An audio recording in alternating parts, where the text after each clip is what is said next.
Shalom, selamat pagi Bapak Ibu, salam sejahtera dalam kasih Tuhan. Sungguh luar biasa anugerah Tuhan kembali kita nikmati pada pagi hari ini. Marilah terus kita bersandar kepadanya. Sebelum kita beraktivitas di pagi ini, kita landasi dengan merenungkan firman Tuhan dari Renungan Harian Toraya edisi Jumat 17 Februari 2023. Sebelumnya kita satu dalam doa. Di pagi hari ini ya Bapa, kami datang merendahkan diri di hadapan hadirat-Mu, menyambut kebesaran dan kasih karunia-Mu yang Engkau nyatakan dalam kehidupan kami. Terima kasih pagi ini Engkau boleh membangunkan dari tidur kami dengan tubuh yang sehat. Sekarang kami mau menerima berkat Tuhan melalui firman kebenaran-Mu. Roh Kudus menerangi hati dan pikiran kami dan memampukan kami untuk mengerti maksud dan kehendak firman-Mu. Tuhan, kami sudah sedia mendengarkan firman-Mu. Bersabdalah, dalam nama Tuhan Yesus kami sudah berdoa. Amin. Firman Tuhan yang akan kita renungkan pada pagi hari ini terambil dari Matius 19 ayat 1 sampai 12. Matius 19 ayat 1 sampai 12. Setelah Yesus selesai dengan pengajarannya itu, berangkatlah ia dari Galilea dan tiba di daerah Yudea yang di seberang sungai Yordan. Orang banyak berbondong-bondong mengikuti dia, dan ia pun menyembuhkan mereka di sana. Maka datanglah orang-orang Farisi kepadanya untuk mencobai dia. Mereka bertanya, apakah diperbolehkan orang menceraikan istrinya dengan alasan apa saja? Jawab Yesus, tidakkah kamu baca bahwa Ia yang menciptakan manusia sejak semula menjadikan mereka laki-laki dan perempuan? Dan firman-Nya, sebab itu laki-laki akan meninggalkan ayah dan ibunya dan bersatu dengan istrinya, sehingga keduanya itu menjadi satu daging. Demikianlah mereka bukan lagi dua, melainkan satu. Karena itu, apa yang telah dipersatukan Allah tidak boleh diceraikan manusia. Kata mereka kepadanya, jika demikian, apakah sebabnya Musa memerintahkan untuk memberikan surat cerai jika orang menceraikan istrinya? Kata Yesus kepada mereka, karena ketegaran hatimu, Musa mengizinkan kamu menceraikan istrimu. Tetapi sejak semula tidaklah demikian. Tetapi aku berkata kepadamu, barang siapa menceraikan istrinya, kecuali karena zina, lalu kawin dengan perempuan lain, ia berbuat zina. Murid-murid itu berkata kepadanya, jika demikian halnya, hubungan antara suami dan istri, lebih baik jangan kawin. Akan tetapi ia berkata kepada mereka, tidak semua orang dapat mengerti perkataan itu. Hanya mereka yang dikaruniai saja. Ada orang yang tidak dapat kawin karena ia memang lahir demikian dari rahim ibunya. Dan ada orang yang dijadikan demikian oleh orang lain. Dan ada orang yang membuat dirinya demikian karena kemauannya sendiri oleh karena kerajaan sorga. Siapa yang dapat mengerti, hendaklah ia mengerti. Amin. Tema renungan kita pagi ini yaitu menguduskan perkawinan.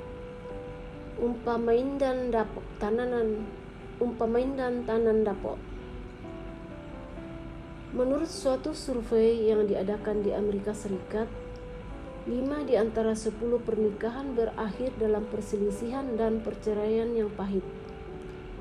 Kelima sisanya tetap utuh seumur hidup, tetapi dengan derajat keharmonisan yang berlainan. Lama-kelamaan perceraian menjadi hal lumrah. Dengan maksud untuk mencoba Yesus, orang Farisi menanyakan masalah perceraian kepada Yesus. Mereka ingin melibatkan Yesus dalam pertentangan pendapat di antara dua aliran Farisi, yaitu Samai dan Hilal. Samai ketat mengajarkan bahwa seorang laki-laki hanya boleh menceraikan istrinya bila kedapatan berzina. Hilal lebih kendur mengajarkan bahwa seorang laki-laki boleh menceraikan istrinya dengan alasan apapun. Yesus tidak masuk ke dalam pertentangan mereka. melainkan ia membawa mereka kepada tujuan semula Allah mendirikan institusi pernikahan, yaitu agar laki-laki dan perempuan menjadi satu kesatuan dari dua pribadi yang berbeda latar belakang, kebiasaan, budaya, sifat, konsep berpikir, dan perilaku.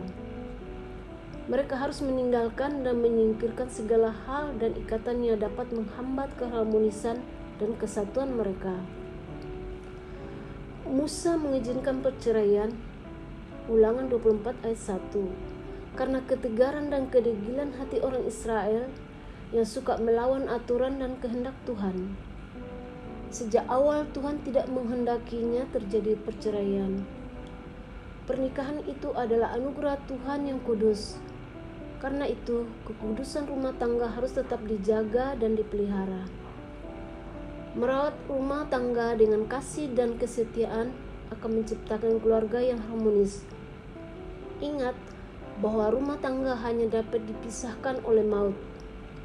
Karena itu, pelihara dan jagalah. Amin. Bapak, Ibu, Saudara-saudari kekasih dalam Tuhan, marilah kita satu dalam doa syafaat. Ya Tuhan, kami bersyukur Tuhan sudah memberkati kami dengan firman-Mu, mengingatkan kami adalah orang pilihan Tuhan. Tuhan memberkati kami dalam keluarga kami. Perkenankan kami ya Tuhan dalam menjalani hari ini selalu dituntun oleh setiap tuntunan Roh Kudus, menjaga keharmonisan dan kesetiaan dalam keluarga kami masing-masing. Tuhan, banyak persoalan yang sering kami alami, namun kami percaya Tuhan tidak akan membiarkan kami jatuh. Kami percaya Engkau akan selalu ada untuk menolong orang-orang yang berharap kepadamu. Ya Bapa, kami bawa dalam doa bangsa dan negara kami.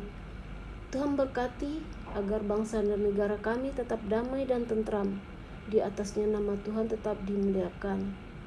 Pemerintah Tuhan dari pusat sampai ke pelosok tanah air, kami mohon Tuhan untuk senantiasa memberi hikmat dan pengertian sehingga mereka dapat menjalankan pemerintahan seturut kehendak-Mu. Kami berdoa untuk orang tua kami yang sudah lanjut usia, dengan keterbatasan fisik tidak membatasi mereka untuk tetap setia kepada Tuhan. Tuhan terus topang dalam menjalani masa tua mereka, sehingga mereka kuat dan sabar untuk tetap memuji dan memuliakan Tuhan. Tuhan, berkati kami dalam setiap usaha dan pekerjaan dimanapun Tuhan menempatkan kami. Tuhan, pakai kami menjadi saksi-Mu. Ya Tuhan, kami berdoa untuk anak kami yang sedang mencari pekerjaan. Tuhan berkati, siapkan apa yang terbaik buat mereka yang masih dalam bangku studi. Tuhan berikan ilmu dan kepintaran, sehingga apa yang mereka cita-citakan dapat tercapai seturut kehendak Bapa.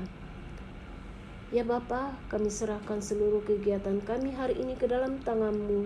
Biarlah semua boleh berjalan atas penyertaan-Mu. Tuhan, ini doa kami, ini ungkapan syukur kami yang kami sampaikan kepadamu melalui Tuhan dan Juru Selamat kami yang telah mengampuni dosa-dosa kami. Amin. Demikianlah renungan pagi ini. Terima kasih atas kebersamaannya. Tuhan Yesus memberkati. Amin.